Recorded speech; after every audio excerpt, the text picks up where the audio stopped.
Bhadrachalam MPDO కార్యాలయ ప్రాంగణంలో మండలంలోని వివిధ పంచాయతీల్లో చెత్తను సేకరించేందుకు ట్రాక్టర్ల పంపిణీ కార్యక్రమం నిర్వహించగా ఈ రోజు కార్యక్రమంలో ఎమ్మెల్యే సోమిరెడ్డి చంద్రమోహన్ రెడ్డి పాల్గొని పూజలు నిర్వహించి ట్రాక్టర్లను అందరూ పంచాయతీలకు పంపిణీ చేస్తారు. ఈ సందర్భంగా ఆయన మాట్లాడుతూ మన రాష్ట్రంకు హైదరాబాద్ లేకపోయిన చంద్రబాబు నాయుడు లాంటి విజన్ ఉన్న ముఖ్యమంత్రి ఉన్నారని, అంటే 2020 అంటే ఆ రోజు ప్రతిపక్షం ఎదవ చేసిన దాని ఫలితమే హైదరాబాద్ అని అన్నారు. 2047 వికసిత్ భారత్ లో భాగంగా స్వర్ణాంధ్ర వైపు అడుగులు వేయడంలో తొలి గత ప్రభుత్వం ప్రవేశపెట్టిన చెత్త పన్నును రద్దు చేసి చెత్తను సేకరించి సంపద సృష్టించడం కూటమి ప్రభుత్వ ధ్యేయమని అన్నారు.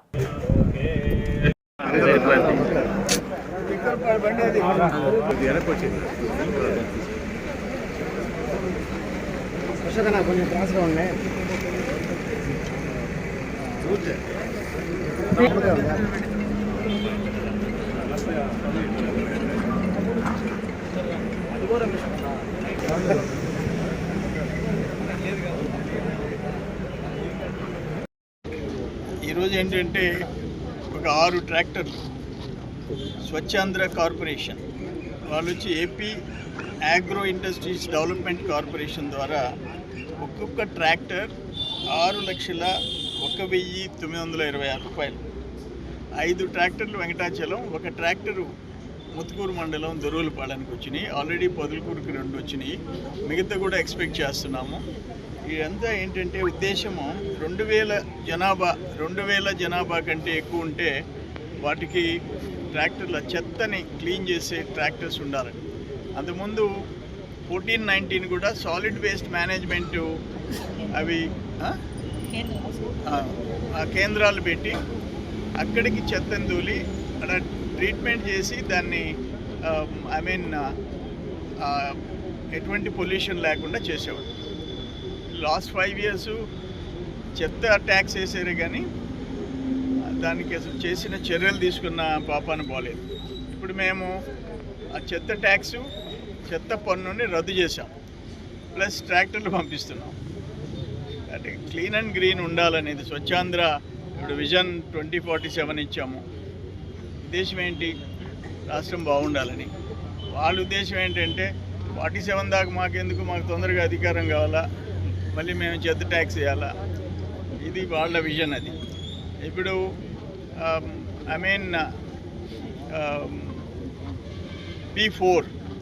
P4 మీద కూడా ఉగాది రోజు భారీ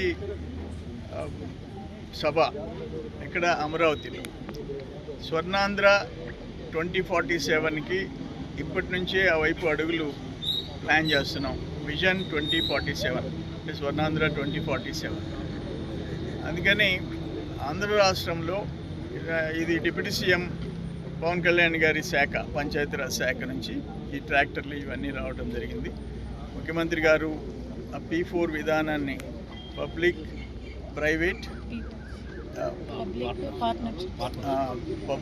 ప్రైవేట్ పార్ట్నర్షిప్ పార్టిసిపేషన్ P4 దానికి కూడా ఆయన ఆల్రెడీ యాక్షన్ ప్లాన్ తయారు చేయటం, ఉగాది రోజు భారీ సభ కూడా ఏర్పాటు చేయడం జరుగుతాం. అంతకుముందు కూడా విజన్ 2020 అంటే అందరూ ప్రతిపక్షాలు ఆ రోజు 2020 ఏంటంట 20-25 ఏళ్ళ తర్వాత. ఈరోజు దాని ఫలితం తెలంగాణ పర్ క్యాపిటల్ ఇన్కమ్ దేశంలో తలసరి ఆదాయం నంబర్ 1 వచ్చింది. కారణం హైదరాబాద్ రిచెస్ట్ సిటీగా మారిపోయింది. దానికి కారణం చంద్రబాబు నాయుడు గారు వేసిన విత్తనం. హైటెక్ సిటీ అయినా, ఒక ఇన్ఫర్మేషన్ టెక్నాలజీ అయినా, ఆ పాలసీ తెచ్చినా, ఒక రింగ్ రోడ్ తెచ్చినా, ఒక ఇంటర్నేషనల్ ఎయిర్పోర్ట్ తెచ్చినా, అనేక ఐటీ కంపెనీలను అక్కడ వచ్చేటట్టుగా ఆయన కృషి చేసిన ఈరోజు తెలంగాణ పర్ క్యాపిటల్ ఇన్కమ్ దేశంలో నంబర్ 1 అంటే because of Hyderabad richest city అయిపోయింది. ఇప్పుడు మనం మళ్ళీ బాబు గారు 14-19 చేసిన యాక్షన్ ప్లాన్కి బ్రేక్ వచ్చేసింది, మళ్ళీ పతనం అయిపోయింది 5 సంవత్సరాలు. మనకి 900 చిల్లర కిలోమీటర్లు సముద్ర తీరం ఉంది, ఓడరేవులు ఉన్నాయి, వాళ్ళకి లేవు. వాళ్ళకి హైదరాబాద్ ఉంది, మనకి లేదు. మనకి చంద్రబాబు నాయుడు గారు ఉన్నారు. సో ఏదేమైనా అన్ని శాఖలు, అంతకుముందు శాఖలన్నీ మూసేశారు. R&B,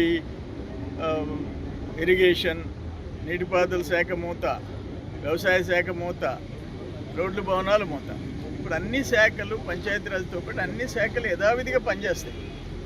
ప్లస్ మేము అనుకున్న సంక్షేమ కార్యక్రమాలని వరుస క్రమంలో అన్నీ చేసుకుంటూ పోతాం. అంతకుముందు ఏంటంటే డిపార్ట్మెంట్స్ అన్నీ మూసేసి నాకు ఓట్లు రావాలి కాబట్టి నేను బటన్ నొక్కుతాను అన్నాడు ఆయన. రాష్ట్రం నలిగిపోయింది. ఈరోజు ఆ పరిస్థితి కాదు. మొత్తం మీద మంచి భవిష్యత్తుకి ప్రణాళికలు ఈరోజు యూనివర్సిటీలో కూడా పోయేసి వచ్చాం. లోకేష్ బాబు, అక్కడ మోడీ గారు, ఆయన వికసిత్ భారత్ 2047, ఇక్కడ స్వర్ణాంధ్ర 2047, అక్కడ మోడల్ పార్లమెంటు జరపాలని చెప్పేసి సెలెక్ట్ చేస్తున్నారు కంట్రీ వైడ్గా.